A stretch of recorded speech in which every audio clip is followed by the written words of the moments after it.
Argentina y en Neuquén. Bueno, buenas tardes a todas y a todos.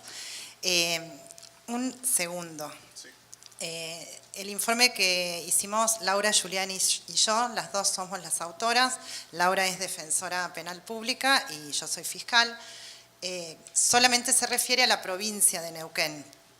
Algunos ya deben saber que en la Argentina somos 23, tenemos 23 provincias con 23 sistemas de justicia, más el sistema de justicia federal, más el sistema de justicia de la Ciudad de Buenos Aires. Yo solamente me voy a referir, sí puedo hablar un poco de la justicia de la provincia de Córdoba, porque también se darán cuenta por cómo hablo, que soy cordobesa, hace 1 año y medio que vivo en Neuquén, y un poquito de la justicia federal. Son 25 países en estos términos de lo que es cómo funciona la justicia en cada uno. Neuquén, si yo hubiese hablado hoy de la justicia cordobesa, coincidiría con todo lo que dijeron esta mañana y probablemente con lo que van a decir los compañeros de Ecuador y Venezuela. Neuquén está casi a contramarcha de esto que explicaban. Neuquén es una provincia que desde la reforma ha realizado cambios profundos y radicales en su funcionamiento de justicia, principalmente en lo referido a oralidad y a la toma de decisiones a través de esta metodología de audiencias orales. Todas las decisiones que se toman en el proceso, tanto en la primera etapa de investigación penal como en la etapa de juicio y obviamente en la etapa intermedia, todas las decisiones las toma un juez o una jueza en una audiencia oral y en una audiencia contradictoria, obviamente con un fiscal o una fiscal y un defensor o defensora. No hay ninguna decisión jurisdiccional que se tome sin una audiencia previa en la que se haya debatido.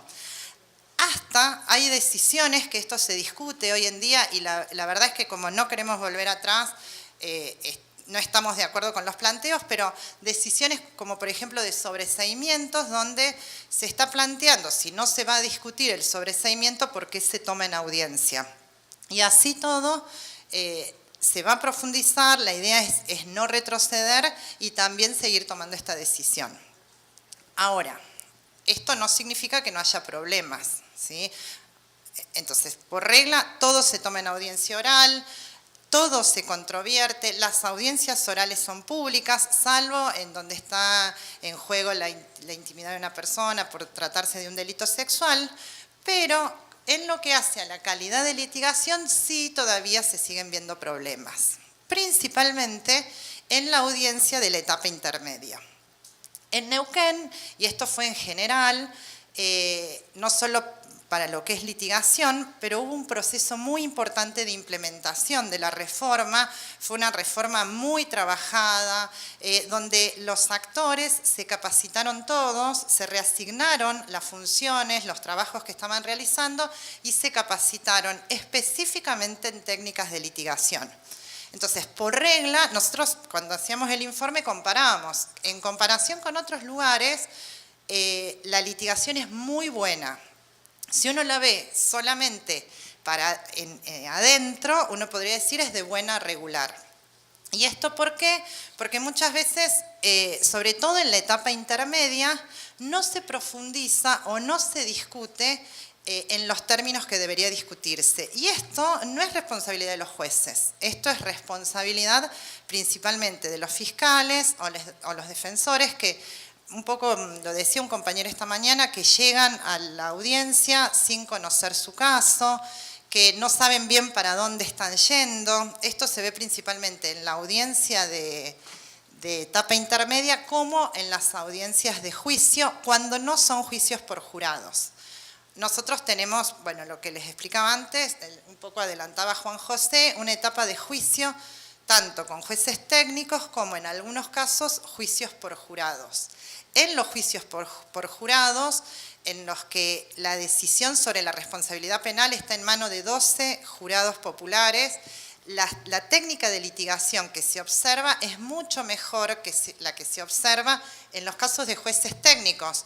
Y en realidad no hay una explicación para esto. Los fiscales, las fiscales que entrevistamos nos decían, bueno, nos parece que siempre que hablamos en términos de hecho y de prueba, ¿no? Nos parece que es explicarle quizás a los jurados el caso o poder diligenciar la prueba en el juicio. Cuando hay jurados es mejor o hay que profundizar que cuando hay jueces técnicos. Y la verdad no encontramos esa diferencia, pero sí se ve esa diferencia.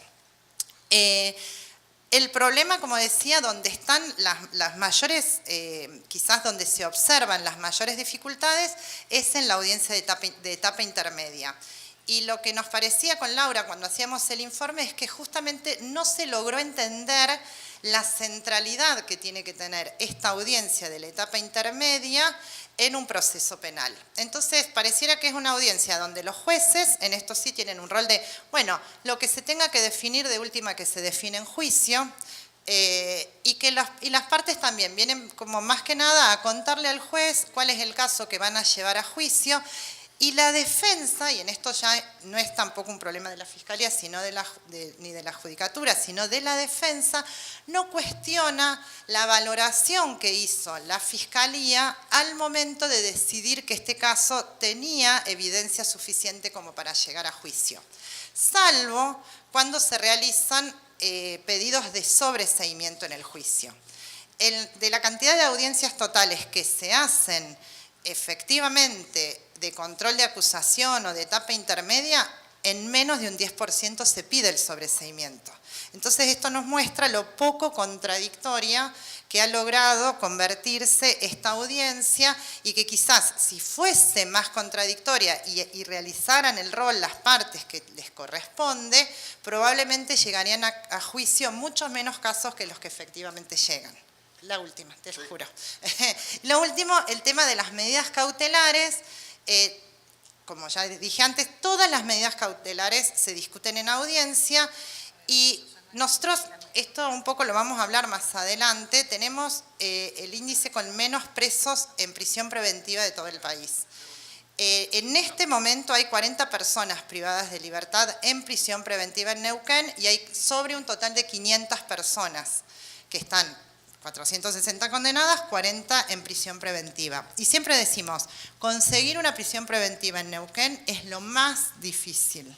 En primer lugar, bueno, se discute siempre el supuesto material, pero lo más difícil es para la Fiscalía que en la realidad los jueces realmente aplican el principio de la regla de la libertad y los fiscales estamos obligados a demostrar con evidencia que existe un riesgo procesal, ya sea por peligro de fuga o entorpecimiento de la investigación.